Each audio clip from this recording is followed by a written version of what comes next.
কলকাতার সাহেব বাড়ি থেকে গোষ্ঠবাবুর ছবি এসেছে বাড়িতে, তাই হুলস্থুল। চাকর, বামুন, ধোপা, নাপিত, দারোগা, পেয়াদা সবাই বললে দৌড়ে চলো দৌড়ে চলো। যে আসে সেই বলে কি চমৎকার ছবি, সাহেবের আঁকা। বুড়ো যে সরকার মশাই, তিনি পর্যন্ত বললেন সব থেকে সুন্দর হয়েছে বাবুর মুখের হাসি, ঠিক তার মতো ঠান্ডা হাসি। শুনে অবাক হয়ে সবাই বলল যা হোক, সাহেব হাসিটুকু ধরেছে খাসা। বাবুর যে বিষ্টুখুড়ো, তিনি বললেন চোখ দুটো যা এঁকেছে ওরই দাম 1000 টাকা। চোখ দেখলে গোষ্ঠর ঠাকুরদার কথা মনে পড়ে। শুনে 21 জন এক বাক্যে হাঁ হাঁ করে সায় দিয়ে উঠল।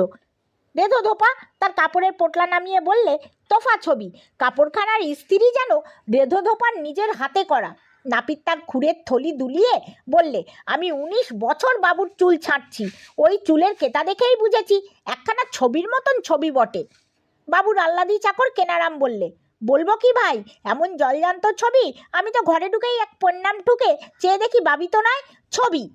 তারপর সবাই মিলে ছবির নাক, মুখ, গোপ, দাড়ি সব জিনিসের খুব সূক্ষ্ম আলোচনা করে প্রমাণ করলেন সব বিষয়ে বাবুর সঙ্গে আশ্চর্য রকম মিলে যাচ্ছে।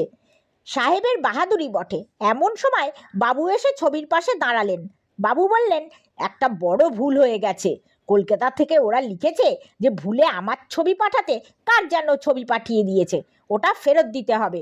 শুনে সরকার মশাই তক্ষুনি মাথা নেড়ে বললেন দেখেছো, ওরা ভেবেছে আমায় ঠকাবে।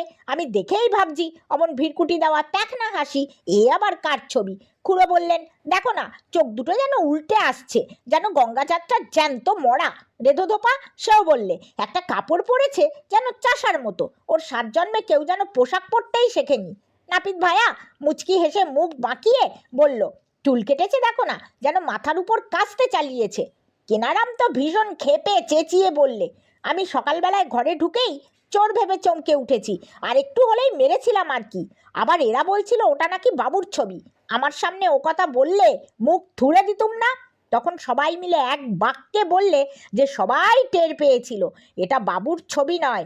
বাবুর নাক কি এমন চ্যাটালো, বাবুর কি হাঁসের পায়ের মতো কান, ও কি বসেছে না ভালুক নাচছে।